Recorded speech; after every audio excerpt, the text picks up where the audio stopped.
Okay, we better get started, I guess. So, I'm thinking about having, or I'm going to have a few examples in Swedish, German, and English.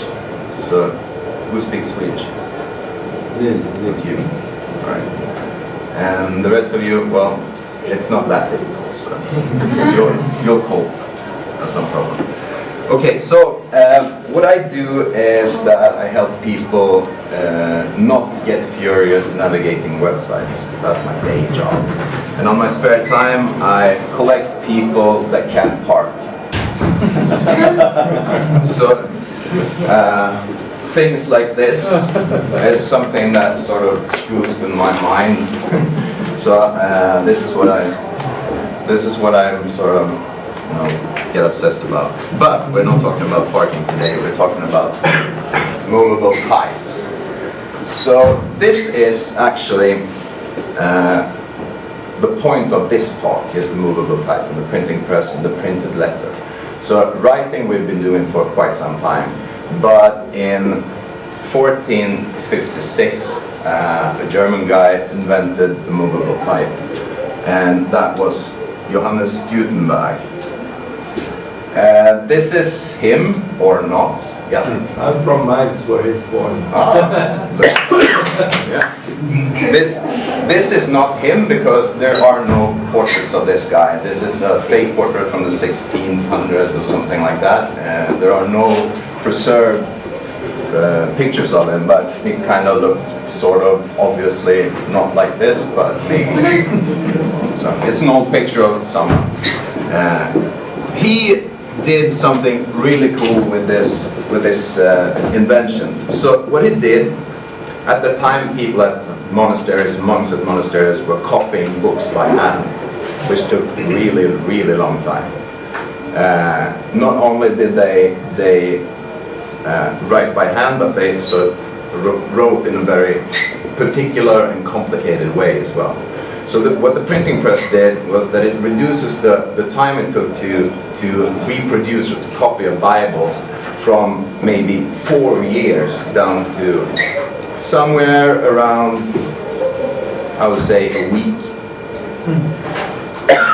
Which is quite astonishing when you think about it. That's a huge revolution in information exchange that could happen. So what actually did happen was that these Bibles got really spread around.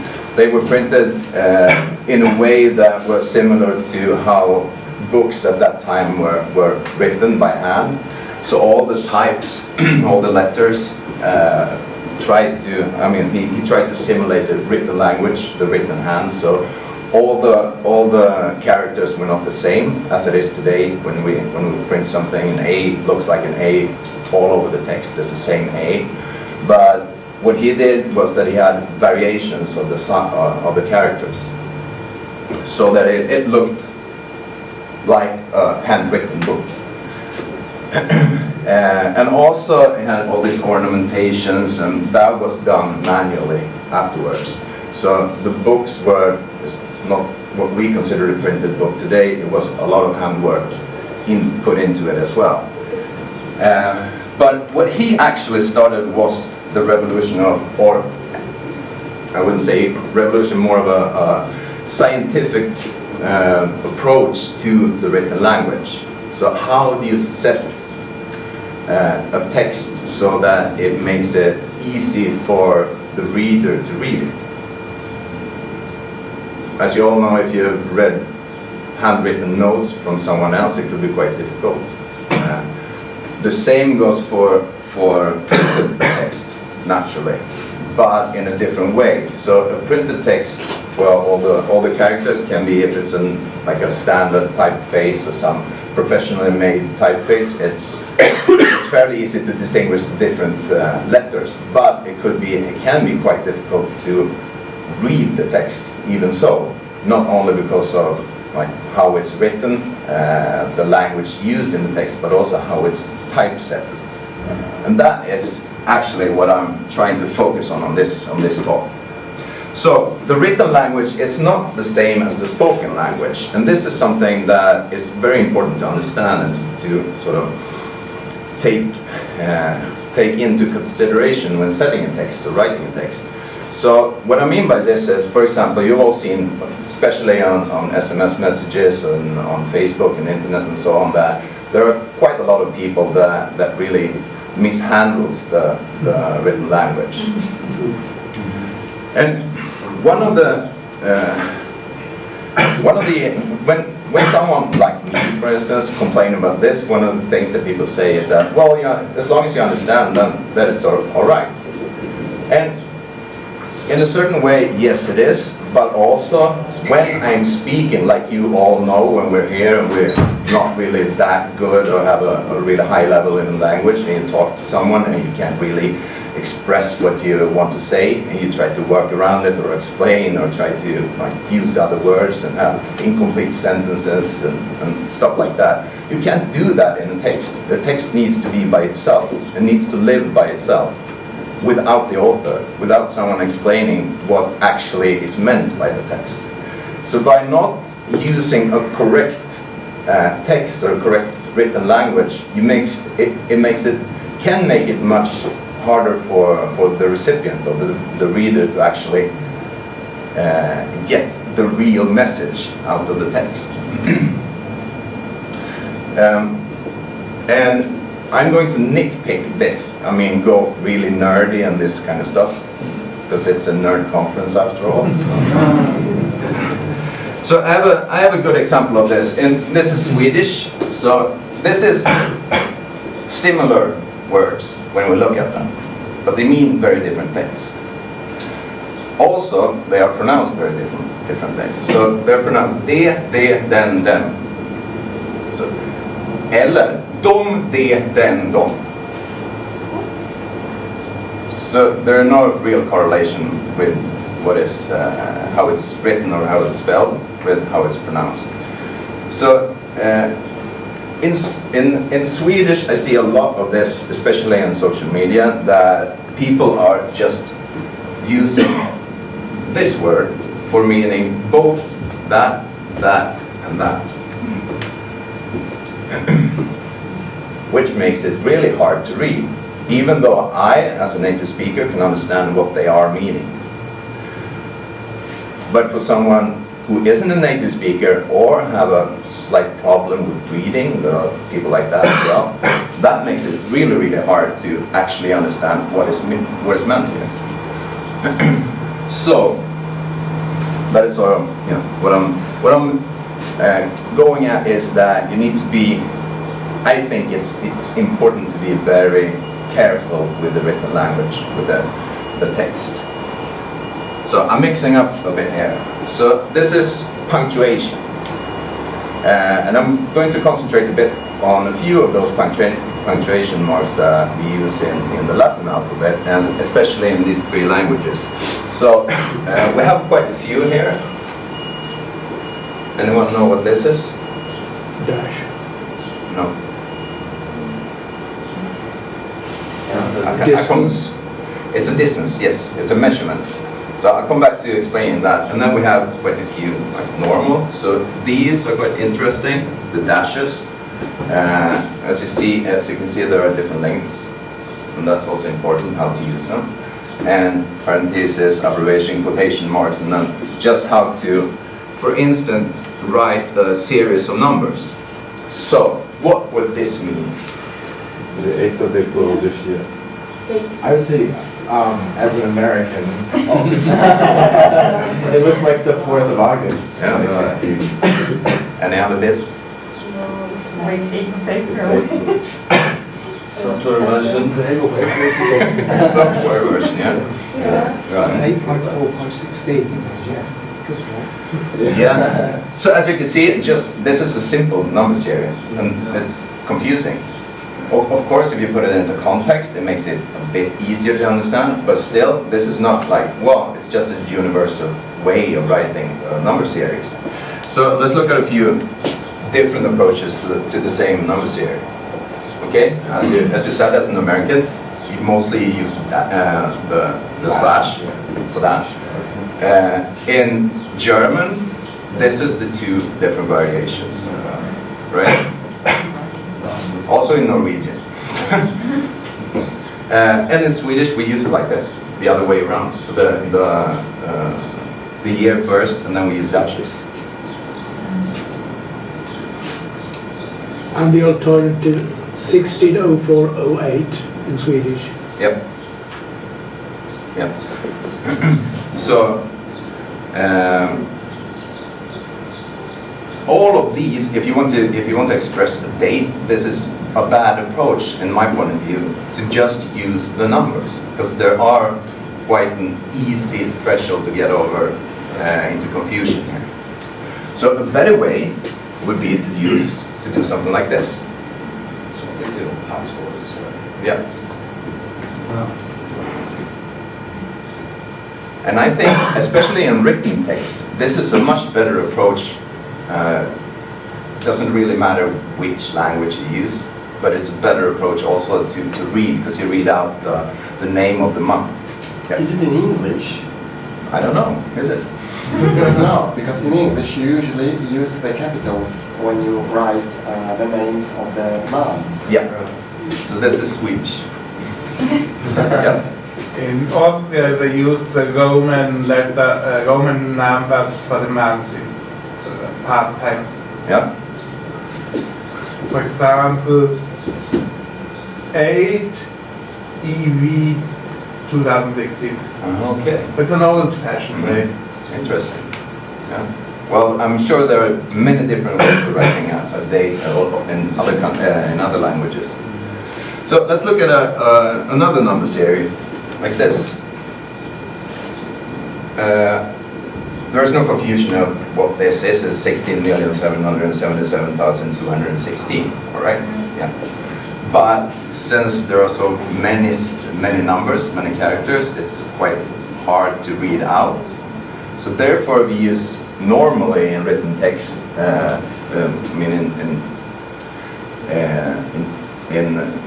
To make it more easy, we use a 1000 separator, and we have a few different of those as well. So in Swedish, normally we just use a blank space. That's a 1000 separator in Swedish. And English, you use the comma instead. And in German and a few other languages as well, it's the period. So, yeah. Actually, in scientific documents, you only should use the first. I checked it out for my master's thesis. Mm-hmm. Yeah. And in English, this is only used for money usually. Yeah. And that is because we use the period and the comma in different ways.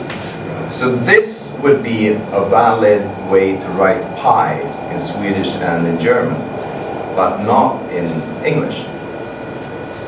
Because the comma is a 1000 separator in English, so this wouldn't make any sense, really. I mean, you can sort of figure out that, okay, it's pi, because there is something there, which is probably a decimal separated. But correctly, you would write it like that. Actually, in Switzerland, it's also crazy. In handwritten, you use the comma, Yeah. and in typed, you use the point. Really? Yes, and for 1000 separate, you use the apostrophe. All right, interesting. Yeah, so this is where the confusion starts, when you actually only have 3 decimals.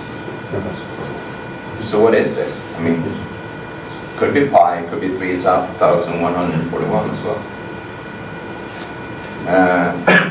So that's where the importance is to really be native also to the written language, to know what is actually used here, and don't sort of assume or try to invent your own way, especially in a foreign language, because then it's really easy to sort of confuse it with what's normal for you in your native tongue.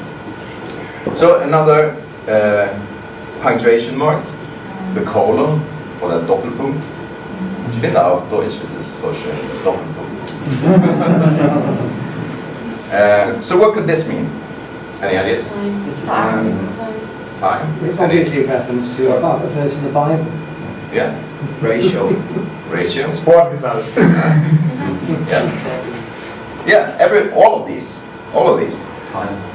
So this is a few different ways. In Swedish, we use it for currency. So this is a price. We use the colon. And instead we use a period for time. So this is time in Swedish. And then both in German and English, it's for time as well. Yes. And there you also have the difference between the American English, where they use the PM/AM system, and the rest of the world, if I may say so, that uses 24-hour clock. Which also makes it quite weird to write it like this, because you have a double confusion there. If you leave this out, is it for in the morning or for in the afternoon? If you use the 24-hour clock, you should probably prefix it with a 0 to indicate that. This is 04, so it's in the morning. Or 16, I mean, that's easy to understand. Okay. Another number series. Any ideas? In sports, Sports, yeah. So what would it be in sports? that was for minutes 16.51 parts of a second. 15 milliseconds. Yep. So it is time actually, but it is the Swedish way of writing time. So in English, you would use the point for decimal separator, and then in German, you use a comma instead. There's also different ways of writing this. And also it's normal to prefix the minutes with a 0, especially in German. Not that much in Swedish, we use it sometimes as well, but it's not mandatory. And also when we're into the colon, we can use that in different ways as well. Like you were into the Bible verse or a scale, like that. So this is normal in maps, that you see what scale a map does, if it's 1 over 10,000 or some other scale. And also in Bible verses we use it like that as well. A few other places where you reference places, I think. In Swedish we use it also. This is kind of interesting, I think, for you Swedish learners here. So this is a abbreviation, actually. It's the first and last character of a word. So we just put it together. So this would be an abbreviation for a total amount, summa, for instance. And also we use it in like first, second, third with the colon. Instead in English you use the apostrophe for that, or like th thing. Also we no, sorry, not the apostrophe there, but here as a like a possession indicator. So in English you would use the apostrophe here for the s, but in Swedish we use it instead as a sort of possessive indicator.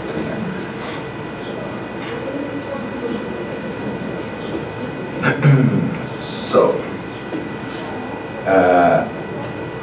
this is also a number series which is different in different languages, and actually in different countries, I would say. So this is a telephone number which you can write in a variation of ways. So it's actually my phone number. So now it's all over the internet, I guess. So this is like the normal way you write it in without the with the area code. So this is without the area code, and then if it's international, so this is an ISO standard of writing phone numbers. But in the US particularly, they write it like this instead. or with the country code as well. And one thing here that you might not have noticed is the dash. So this is not a hyphen, this is a N dash in English, or halvgefirtet Streich, halvfyrkantsstreck. So we'll get back to the M eventually, so I can explain exactly how that is. But it's a bit longer than the dash. Actually, it's twice the length. And that is mostly used in these kind of number series, actually in all three languages, but also in quite a few other places. For instance, like this, in a quotation. This is in German, but we have the exact same standard in Swedish as well. In English, a quotation like this would be without the space. So the dash would be, the end dash would be directly towards the first letter. So that's the difference between them. And we have these three hyphens. So this is like a normal dash or a hyphen that's used when hyphenating the text when you get into a new line. So that's normal, we use that in all three languages, there's no difference there. And then you have the N dash and the M dash with a few different names. So hyphen in English, devis eller bindestreck in Swedish, bindestreich, it's the short one. Then the N dash or Gedankenstreich, eller tankstreck, Swedish. And then the M dash, that is actually only used in English, and predominantly in American English, I would say, of these three languages. So this one is half the size of this, which is half the size of this. So this one is really, really long. And the M and the N, it's sort of explaining the length of the dash in English. So this would be the length of a capital N. Yeah. You've forgotten a T before the two S's. Oh, sorry. Okay. And this one is the length of a capital M. So that's why they're called N dash and M dash.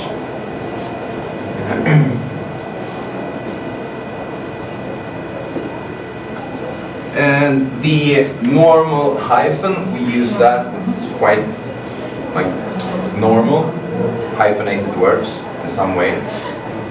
This is what you get when you just press the hyphen button on the keyboard on the computer. It's like normal.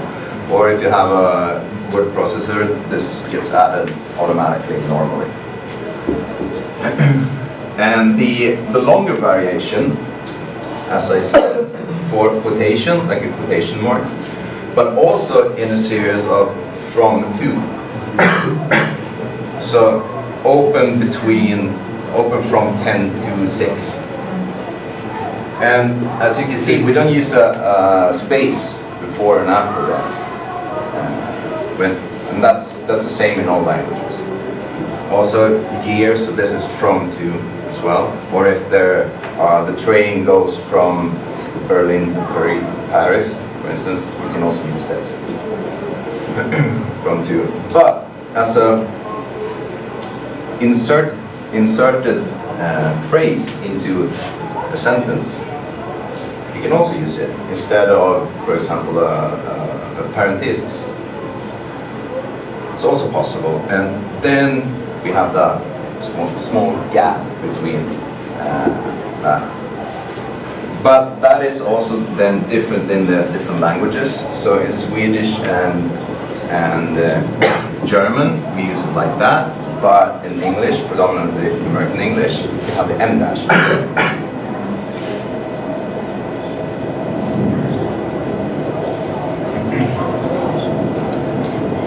And as you can see, there are no spaces here either, which make the sentence length sort of the same, since the normal space is half the dash. So you actually get the same doing doing it like that. So that could also be interesting. So let's talk about this M thingy. It's a measurement. That's what we have established. So actually it's a relative measurement. So it's relative to the font and the size of the font that you're using. Because if it were a fixed measurement, like a centimeter, that would make no sense if you have a large sign or very small text on a pen or something like that, or on a banknote. So this is actually the length between the line where the letters stand on and the distance between that line, the baseline, in a text. So what you do is make a square, and I know it's just a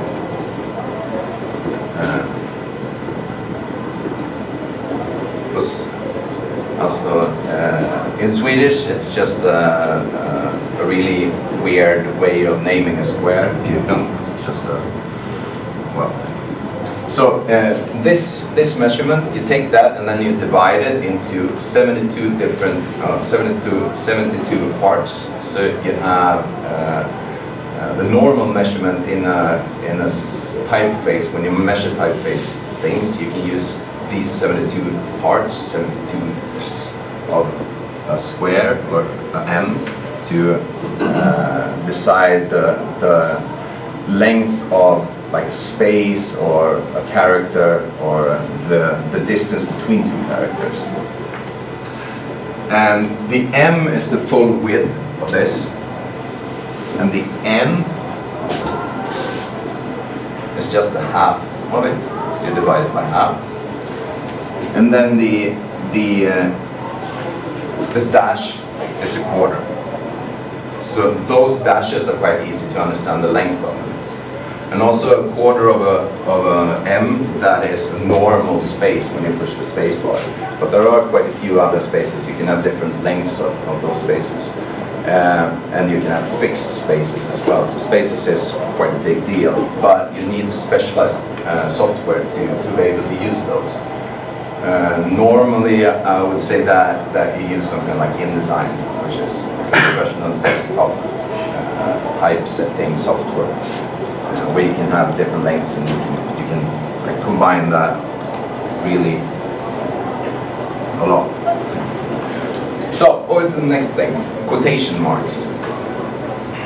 As I said, you can have the hyphen or the dash as a quotation mark, but also these like commas in the top. And in Swedish we use it like double commas, so it's the same and all. You can also use these, which in Swedish is called bullseyes. And in English instead you use this start with the like quotation mark upside down, and that is also used in German, where you have this special to start with in the bottom, and then at the end one upside down or turn the other way around. And also in German you can use the bullseyes as well. Now this is quite important because this marks where a quotation starts and ends. And as you can see, there are different ways of doing that. And to the reader, this is quite important. In Swedish, it's not really super good to have these because it's the same everywhere. So you don't really know where a quotation starts and ends. In English and German, it's much easier to see where a quotation actually is in the text, especially if it spans multiple lines. In Swedish, that's quite difficult.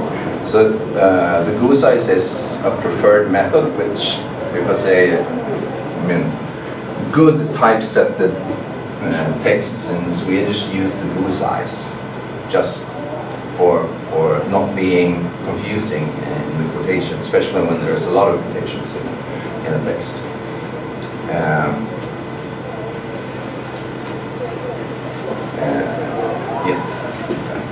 this is not to be mixed or confused with the inch and minute sign. So these are used in, for instance, in like the measurements of imperial measurements is used, and also in navigation, so latitude, longitude. And it's easy to use these in on the computer in some programs. You just push Shift 2 and you get an inch sign instead of a quotation mark. So this is something you should probably, if you want to be correct in this, you should be observant of this. Most of the time it's just a different key combination to get the correct sign instead. Yeah, so as you can see, the devil is in the details, especially when it comes to typography. I hope you are going to, in the future, be like super picky about this, and please don't park like crap either. If you want to like read more about this is good places to start. This is a podcast from the public radio in Sweden. If you know Swedish, you can just search Google for that. This is a podcast that actually me and my friend recorded about just this punctuation marks and how that it's also in Swedish. This is good for writing English. So it's just a guide where you can see a few examples of each of these characters, how to use them and how not to use them. And also, this is a thesis from the University of Hamburg that you can also Google for. It's PDF. It's not very complicated. It's really takes the basic stuff of German typography. Yeah, so that was that.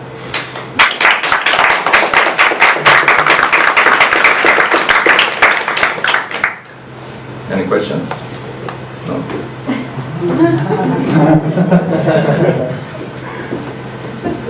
Did you ever see the goose eyes or chevrons as quotation marks in a Swedish newspaper? Not in newspapers, I wouldn't say that's common, but in magazines it's used, not super used, but it is used. Vi har jag sett det, and also Cup and Design, a few others, but it's not very used, no. I would find it exotic to find in a Swedish text. I'm much more comfortable with the inch sign used as the quotation marks in Swedish.